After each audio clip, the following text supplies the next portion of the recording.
monde et bienvenue dans cette nouvelle vidéo. Alors aujourd'hui il s'agit du book haul du mois de septembre. J'ai 7 romans à vous présenter, donc ça devrait aller assez rapidement. Surtout vous, n'hésitez pas en commentaire à me dire ce que vous pensez de ces romans, si vous les avez lus ou pas, s'ils vous donnent envie ou pas. En tout cas, ça me fait toujours énormément plaisir d'avoir vos retours en commentaire. Et puis si vous êtes trop timide, n'hésitez pas à mettre pour cette vidéo des emojis étoiles. Et puis pourquoi pas. Par avance, avant de commencer, je tiens encore une fois de tout mon cœur à vous remercier pour vos commentaires, vos pouces en l'air, vos abonnements. Ça me motive énormément, donc merci beaucoup. Alors on est parti tout de suite, je vais vous présenter donc le premier roman. Il s'agit du premier tome d'une saga qui en compte, je crois, 6 ou 7. Je ne sais même pas si la saga est terminée. Ça n'est pas du tout de la fantasy, c'est plutôt du contemporain. Il s'agit du premier tome de Sauveur et Fils, écrit par Marie-Aude Muraille et publié chez l'École des Loisirs. On va suivre ici Sauveur Saint-Yves, qui est un psychologue clinicien et qui s'occupe du mieux qu'il le peut de ses patients qui ont toutes sortes de problèmes bien à eux. Lui, il en a un problème, c'est qu'il n'arrive pas à parler à son fils Lazare de 8 ans de la mort de sa maman par accident.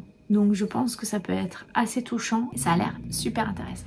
Le roman suivant n'est pas vraiment un roman, c'est plutôt un livre, une étude scientifique. Je vous en ai déjà parlé dans une de mes dernières vidéos. Il s'agit de Faites-les lire, écrit par Michel Desmurger et publié chez Seuil. C'est un livre qui regroupe des études et des analyses d'études scientifiques concernant la lecture et les enfants de tous âges jusqu'à l'âge adulte et des répercussions que peuvent avoir les écrans, l'école, l'éducation, etc., etc. sur l'envie de lire, le fait de lire réellement, ce qu'ils lisent, manga, BD, romans, tout ça. J'ai commencé un petit peu à le lire mais j'en suis qu'au tout début. Je surligne même certains passages qui me paraissent vraiment très intéressants. J'espère pouvoir vous en faire une vidéo un petit peu bilan et vous dire ce que j'en pense, si je suis d'accord en partie, en totalité ou pas du tout avec ce livre. Je vous tiens au courant très prochainement, je l'espère. Bonjour Oompa. Et oui, elle vient nous déranger. Donc, on va essayer de continuer la vidéo. Le roman suivant, je l'ai déjà lu mais je ne vais pas vous en parler. Dans cette vidéo, je ferai un bilan lecture bien évidemment pour vous.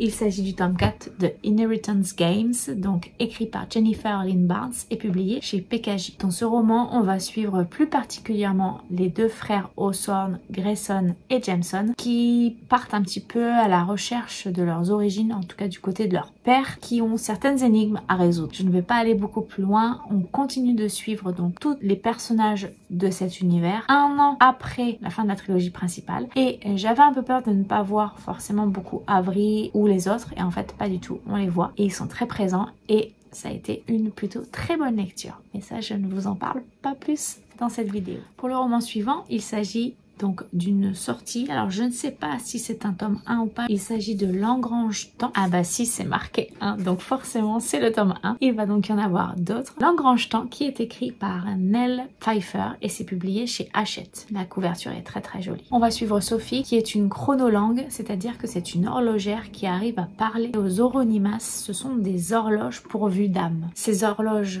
pourvues d'âme sont donc chargées de surveiller le palais et de prévenir tout éventuel attaque ou complot, ce genre de choses. Elle vit sa vie tranquillement jusqu'au jour où elle va rencontrer le frère jumeau du roi qui s'appelle Dimitri et qui va lui demander de réparer un engrange-temps. Un engrange-temps, qu'est-ce que c'est? C'est une horloge extrêmement rare qui permet de voyager dans le temps. Elle a vécu quelque chose d'assez traumatisant. Elle a perdu son père dans des circonstances tout à fait sombres et étranges. Elle aimerait par-dessus tout pouvoir revoir son père vivant. Elle décide d'accepter cette mission. Donc je suppose qu'elle va partir à l'aventure avec ce fameux frère jumeau du roi, donc Dimitri, qui va leur arriver plein de choses. Il va y avoir des voyages dans le temps, j'imagine. En tout cas, ça me tente plutôt pas mal. J'aime beaucoup les voyages dans le temps et pourtant je n'en ai pas beaucoup lu jusqu'à présent. Donc j'espère que celui-ci saura satisfaire ma curiosité. Le roman suivant, il s'agit du tome 2 de La fille du roi pirate, donc qui s'appelle La fille de la reine sirène. C'est écrit par Tricia Levenseller et c'est publié chez Hugo dans leur collection Stardust. Je ne vais pas vous faire l'affront de vous faire le résumé de ce tome 2, je ne l'ai pas lu puisque je n'ai pas encore lu le tome 1. Mais ce que je peux vous dire, c'est que dans le tome 1, on va suivre Alosa, qui est donc la fille du roi pirate. Un jour, ce roi pirate, donc son père, lui donne une mission assez périlleuse, c'est de récupérer une partie de cartes,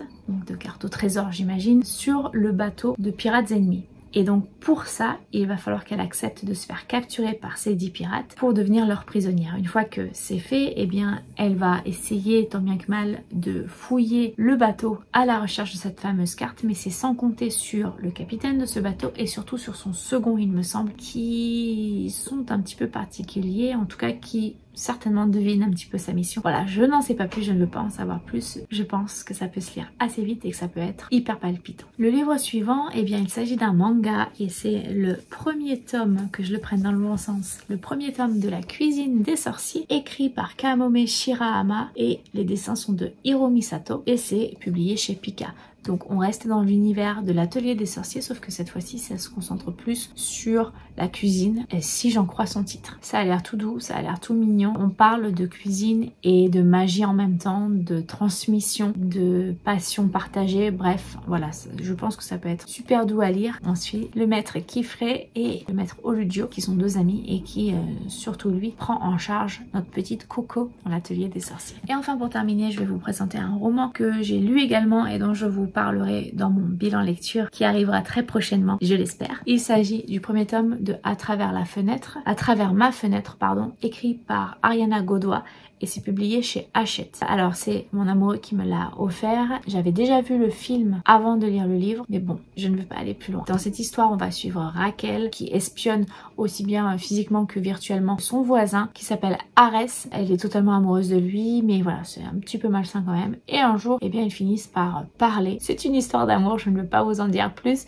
mais je pense que vous devez le connaître hein, puisque ça a été adapté en film sur Netflix. Il y a déjà eu 2 films de fées et donc celui-ci concerne le premier film évidemment. Si une chose que je peux vous dire, c'est que donc lorsque Arès et Raquel se mettent à parler, elle n'a qu'un seul but, c'est que Arès tombe amoureux d'elle. Elle va tout faire pour que ça arrive. Voilà, est-ce que ça va arriver ou pas? Je vous laisse le découvrir. Et voilà pour cette vidéo, elle est terminée. J'espère que ça vous aura plu, même si elle a été assez rapide. N'hésitez pas encore une fois, vous, à me dire ce que vous pensez des romans dont je vous ai parlé. Et puis surtout, vous, qu'avez-vous acheté pendant ce mois de septembre?